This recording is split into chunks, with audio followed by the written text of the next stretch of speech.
Betway sponsors FROCH vs Groves 2 on Sky Sports. Kugan Cassius, IFL TV in association with Betway. Get used to saying that for this week. With me, I've got world title challenger Paul Smith. Not yet.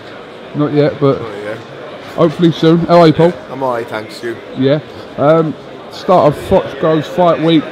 Potentially one of the biggest fights. Well, it is one of the biggest fights in British boxing history.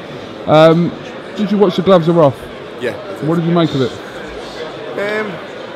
If I was a Carl FROCH fan, I'd be very happy.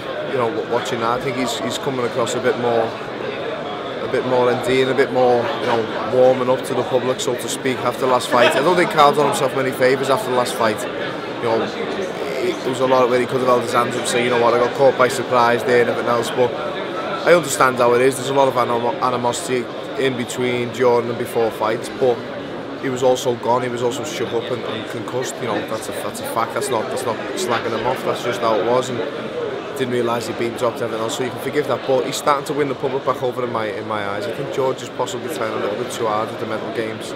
You know, he knows he can get into FROCH's head. He knows FROCH is taking him seriously now, and I know what it is. You know, I've been involved in stuff like that. It's mental. It's wanting. He wants Carl FROCH to know, I can beat you. I will beat you, and I've got the beating of you. And he wants to try and break him mentally.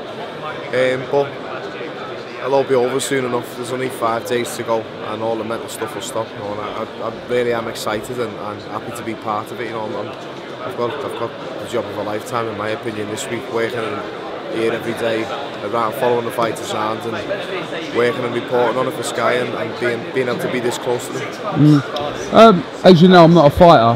Why are you laughing? Don't laugh. I heard you were a Sri Lankan champion in 1987. Yeah, I'm not a fighter anymore, but from a fire point of view, Paul, how much of this verbal thing in your head, when you're getting it from someone, does it affect you, leading up to the night? Does it affect you?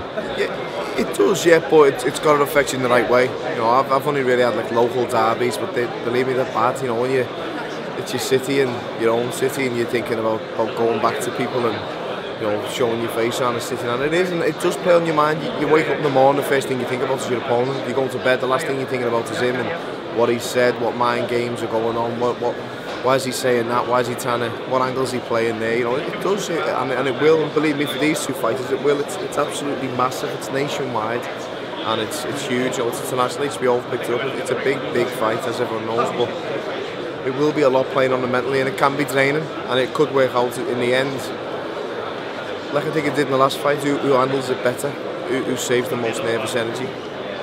Can we expect to see more of this come Thursday, when they're next going to be put into a head-to-head situation? I think so. I think it'll be at its worst Thursday. The press conference before the fight is always the worst one. It's always when fighters are near and weight as well. You know, getting a bit narky, a bit angry, a bit you know. It's the last chance you're going to see him head-to-head, because in the weigh-ins, a lot of fighters aren't really in the mood because you're a bit tired. You're on weight. You want to just get the weigh-in done and go. But the press conference, the final one, is the last one. I think we'll see. Maybe a little bit of argy-bargy in this one, because I don't think either of them are in any mood to be for the niceties. Who wins the fight?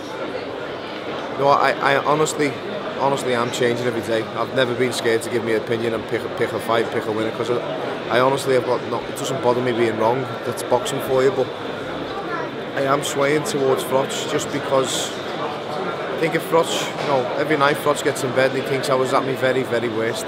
He couldn't get me out of there. He hit me with everything but the kitchen sink. He couldn't get me out of there. He dropped me heavy. I was on autopilot for 8 rounds and he couldn't get me out of there.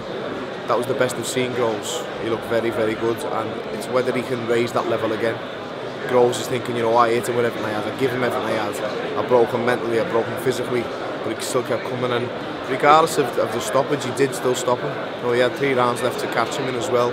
Whether he would or whether he wouldn't is one of them. What I've said all week, it's a big what if, but we'll never know, and that's the reason why there's a rematch. But at the minute, and it could change during the week, it could change when I see them both in the weigh-in as well. This late weigh-in mightn't do George any favours. 3:30 in the afternoon or 4 o'clock in the afternoon, that's a late weigh-in, especially for someone as big as George. So it could change at the end of the week, but for now I'm siding just with FROCH. But believe me, it's a tough decision and it's a close fight. Alright, just finally, I know I spoke to you the other day, but is there any update on your situation? No, not yet. I know it'll be getting done this week and it'll all be finalised hopefully this week and done, but you know, I've got to forgive Eddie. He's got a little bit on his mind this week, and Sauerlands have just signed George. They'll be involved in George's build-up somehow, and they've got big fights themselves. They've got announcements to make for Pricey and everything else, so I know it's going to be busy, but you know, and the fight won't be happening until late September, early October anyway, so there's plenty of time, but I am eager to get it done myself, but I haven't heard nothing yet. I'm not being impatient. Alright, Paul Smith, thanks for talking to IFL TV. Cheers, mate. Thank you.